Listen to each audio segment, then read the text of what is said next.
What's the biz, everybody? It's your boy Baker Maker, aka Dinsley, and I'm here to give you some true shit. So, when you think of horror slasher icons, you probably think of characters like Freddy, Jason, Michael, hell, even Chucky. Many even have regarded the first Terminator movie as a horror film, despite the sequels leaning more towards being straight up action flicks. The Terminator is a thrilling science fiction film about survival, but because of its story and tone, it could even be considered a horror movie. It closely followed the template of slasher films of the early 1980s while adding a time travel twist.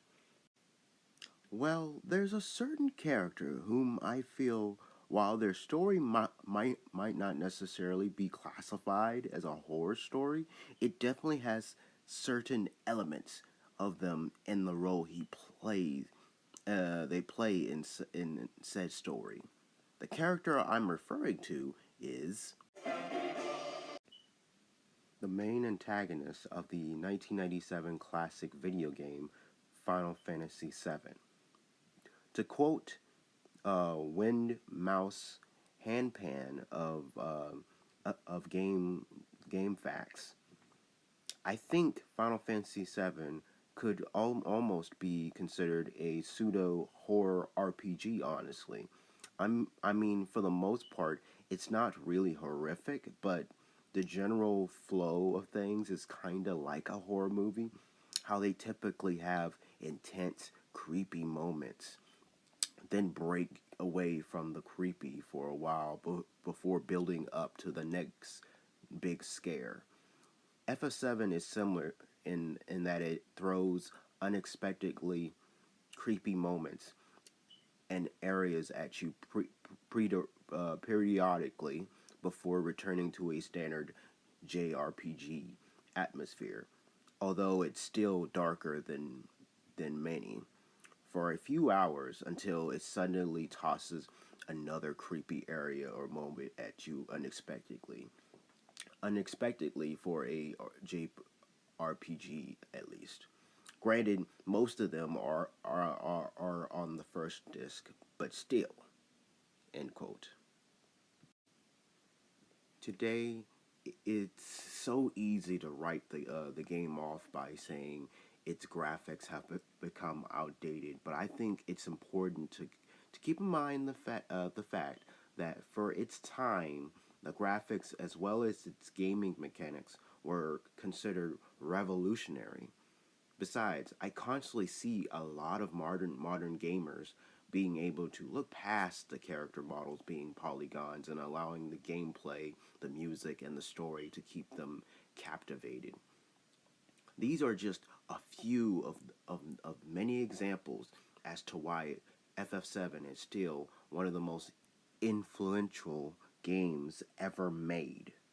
The game that introduced many players to Final Fantasy and to JRPGs as a whole brings a whole trunkload of nightmare-inducing imagery and aspects with so many moments feeling as if they came straight out of a cosmic horror or psychological thriller story.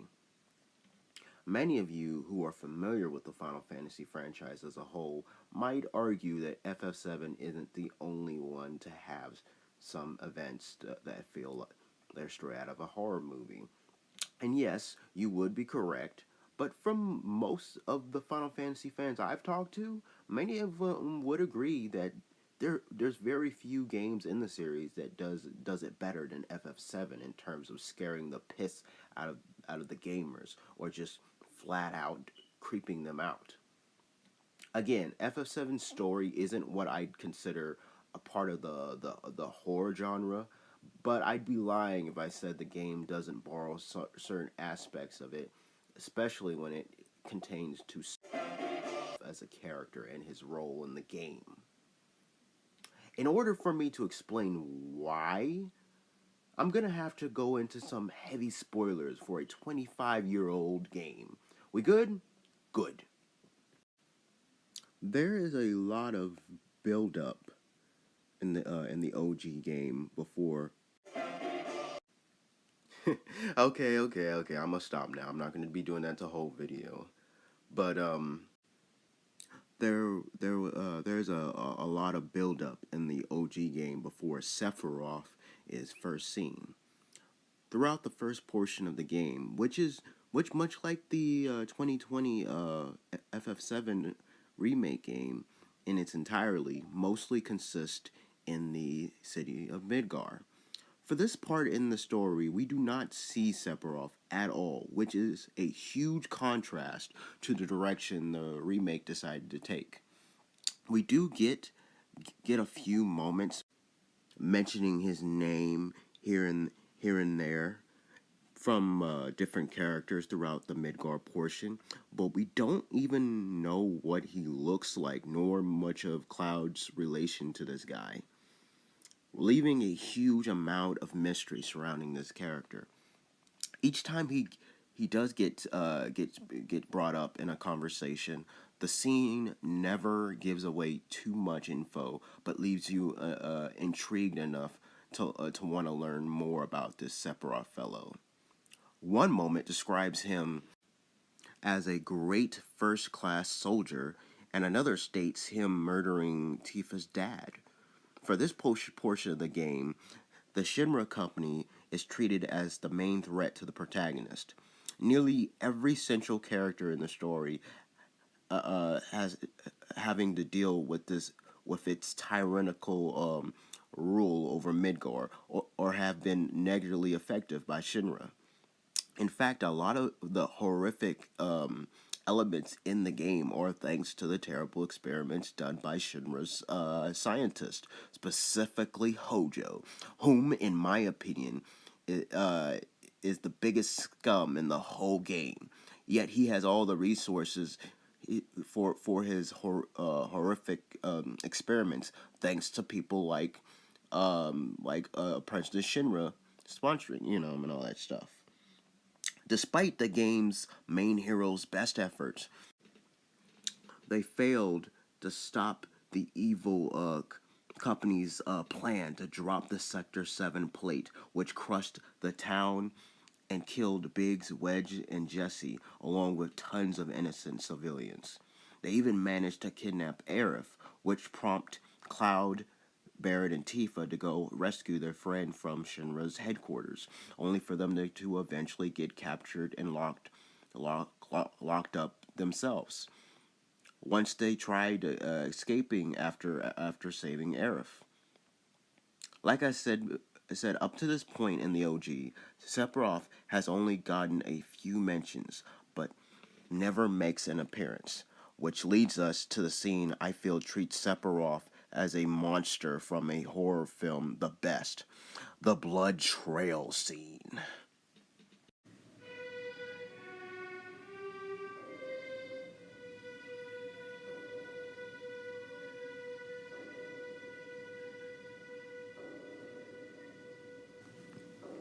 After Cloud and the others wake up from their sleep, you, the player, see your jail door open.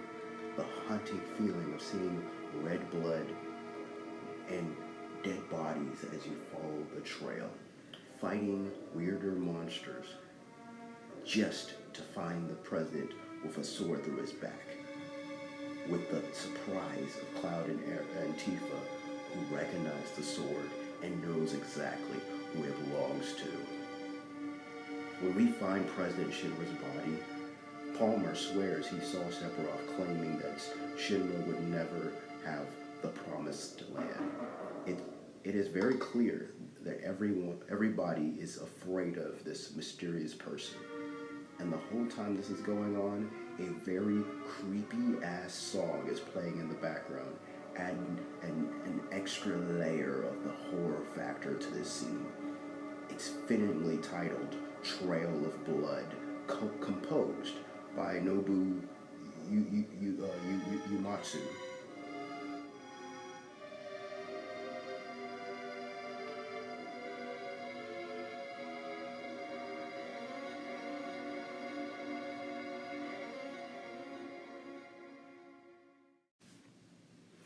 So, as much as I did enjoy the FF7 remake, I do agree with those who felt like the remake did not do this whole scene justice.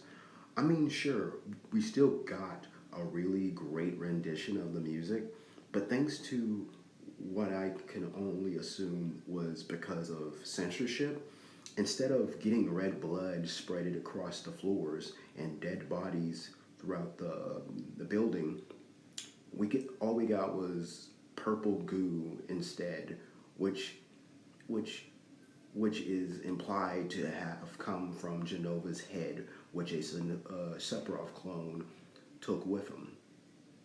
And instead of walking into the Shinra main office with a dead president, the president is still alive, only for us to actually see him get killed by Sephiroth's blade on screen, making this version of the events significantly less scary.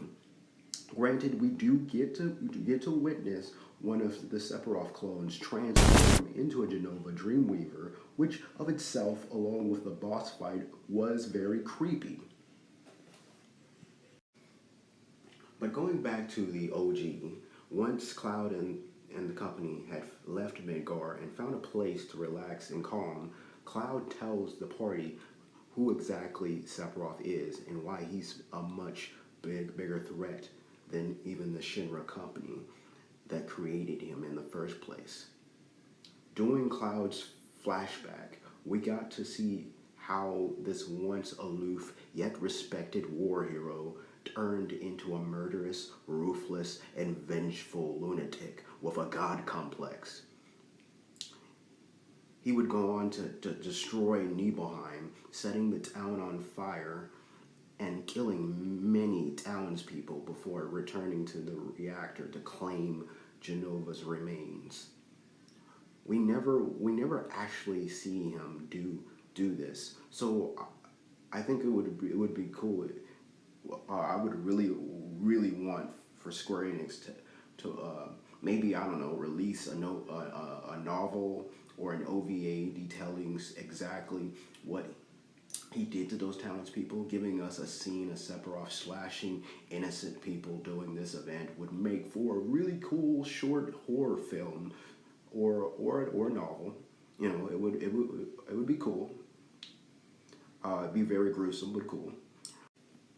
This would also include witnessing him kill Cloud's mom for the first time in any official FF7 material, and hearing her last words to her son as implied by the remake. So while we didn't get any of that, we did get to witness the aftermath of it. And it doesn't matter whether you're talking about the OG or even the version from the Advent Children film. Just the imagery of Sephiroth surrounded by and slowly walking through the very same flames that he caused is still chilling to witness. While One Winged Angel is definitely one of, if not the most iconic song in FF7's soundtrack, in the game, it's actually only used once, and that was in the Safer Sephiroth boss fight. Despite that, it's commonly considered Sephiroth's theme song, but in actuality, it's not his only one.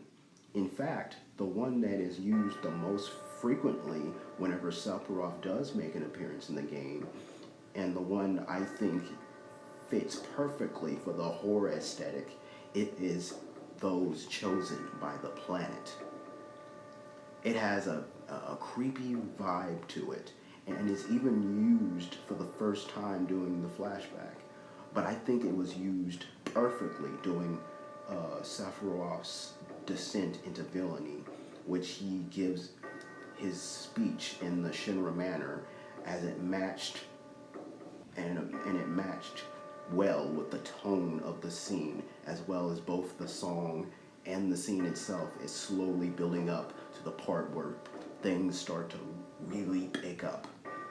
Up until this point, we only hear the anonymous chiming bells and beating drums. It's only when Sephiroth says, "Out of my way, I'm going to see my mother," then leaves the manor is when we hear the choir chants with some rising guitar strings, which is easily the best part of the song. And yes, the song continues playing as we witness the town of Nibelheim in flames and Sephiroth watching right before heading to the Mako reactor to go meet his supposed mother, Genova, for the first time. Each time this song plays, it sends a chill down my spine, because I know some shit's about to go down. So in a way, you could technically consider this to be Sephiroth's true theme song. With that said, in terms of FF7 songs in general, I still prefer One Winged Angel over this one.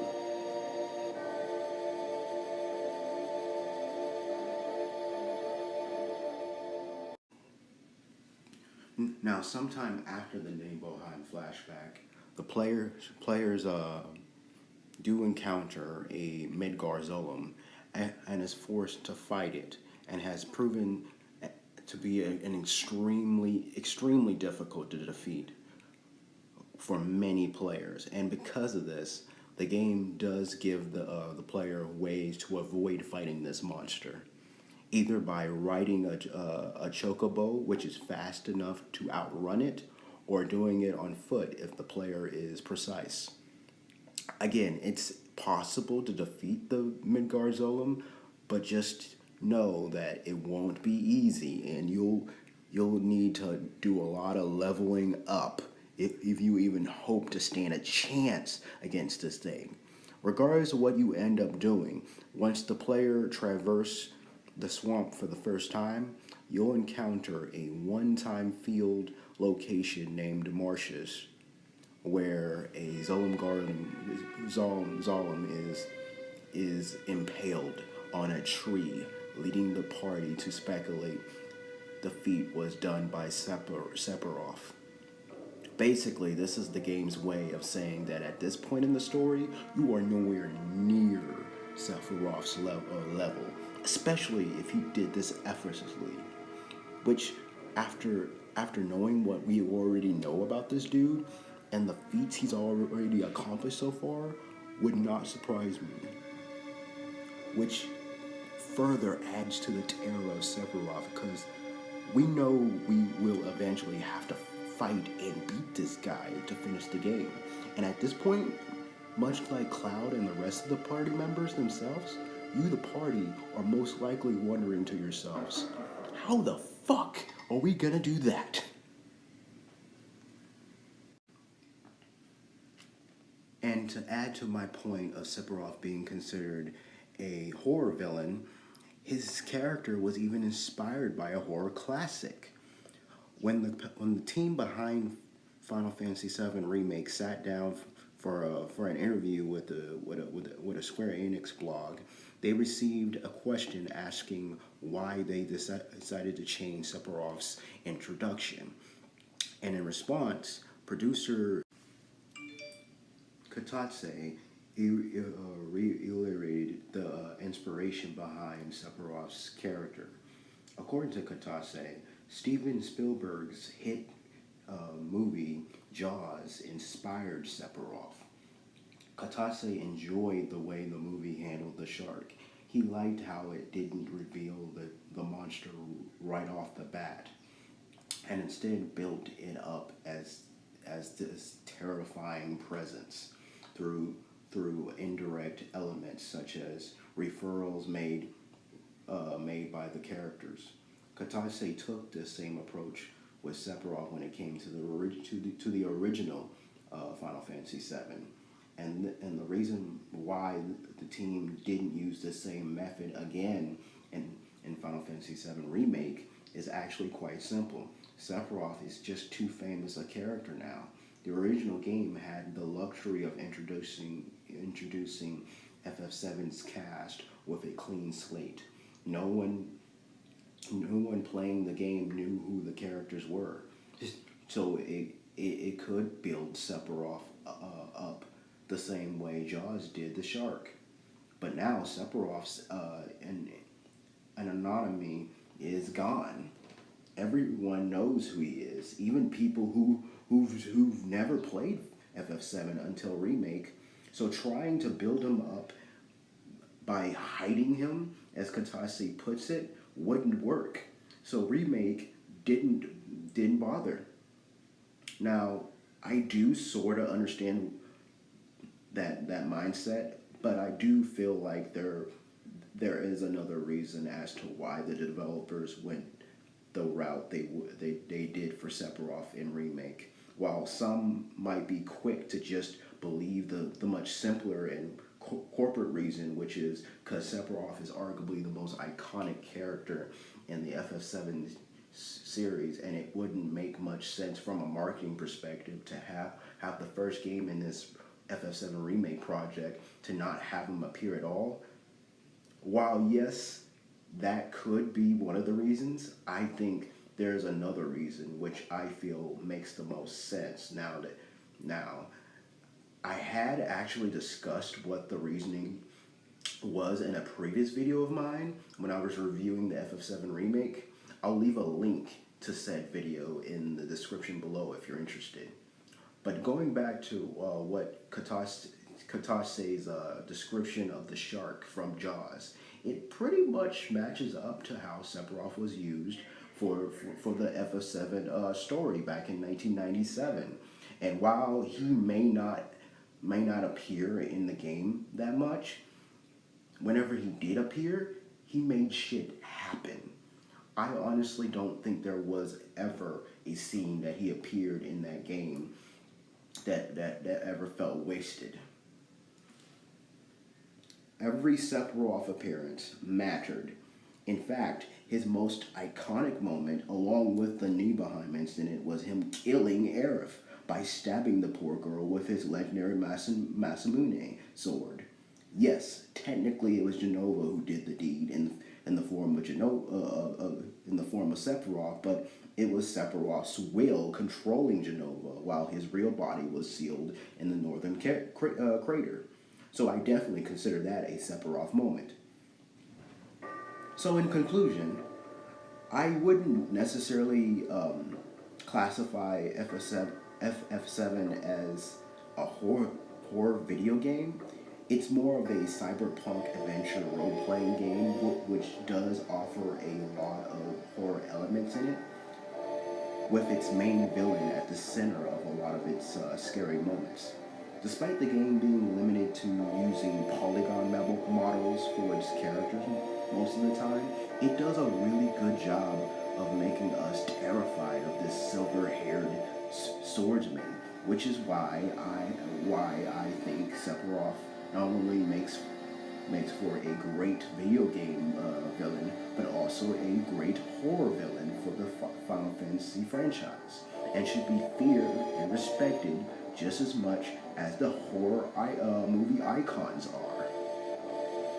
Now, if you enjoyed this video, be sure to hit that like button, hit that subscribe button if you want to see more videos like these, and most importantly, hit the notification bell if you want to be notified when I do post these videos. With that said, stay beast.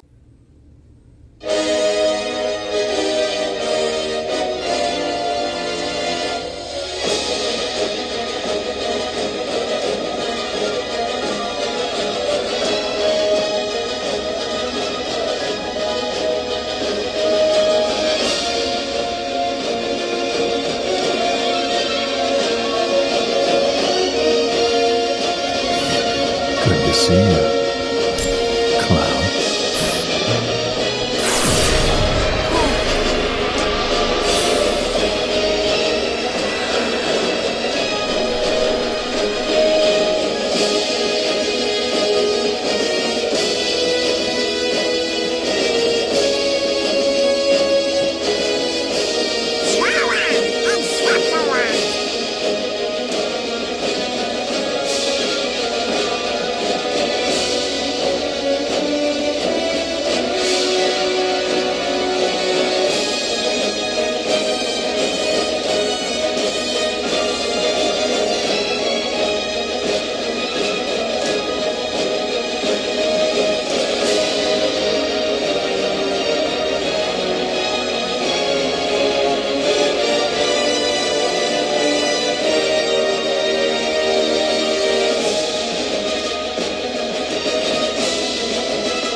Good, clown.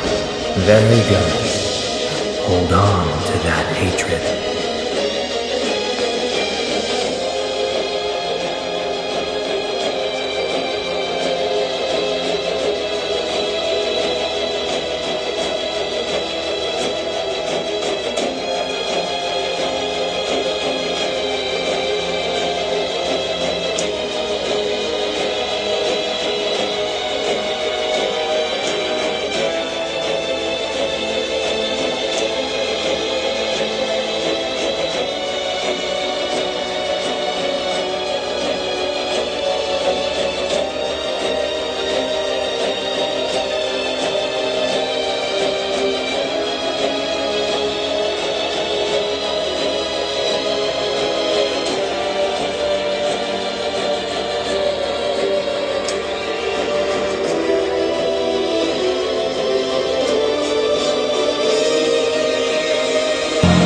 Sephiroth.